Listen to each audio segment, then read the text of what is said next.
તો 22 તારીખના આગલા રાતે અમે લોકો ફૂલ આસોપાલવ તોડી અને તોરણ બનાવવાની તૈયારીની શરૂઆત કરી દીધી અને ચૂલાની અંદર બટેકાનું શાક, ખીચડી, રોટલો બનાવીને મસ્ત જઈમાં ફૂલ મજા આવી ગઈ. અને બીજે દિવસે સવારે દિવસ આવી ગયો જેનો આખો દેશ બેસબરીથી રાહ જોઈ રહ્યા હતા. ભગવાન શ્રી રામની પ્રાણ પ્રતિષ્ઠાનો દિવસ. તો હું વહેલો ઉઠી ગયો, તૈયાર થઈ અને મેં અને મારા દીદીએ મસ્ત રંગોળી બનાવી જે બધાને બહુ જ ગમી.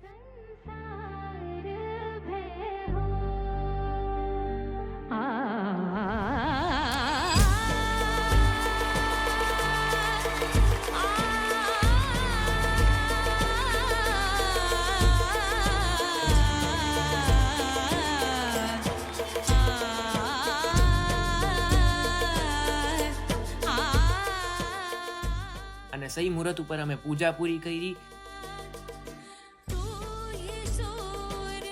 પછી એક મંદિરે ગયા હતા જ્યાં 5000થી વધારે દીવાથી ભગવાન શ્રી રામનું નામ લખ્યું હતું જેને અમે પ્રગટાવ્યા અને બહુ જ મજા આવી ખરેખર.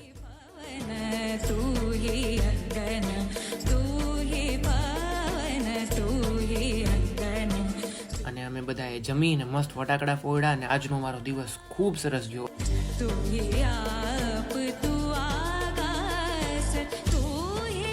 કમેન્ટ કરો કે તમારો કેવો દિવસ રહ્યો હતો. જય શ્રી રામ.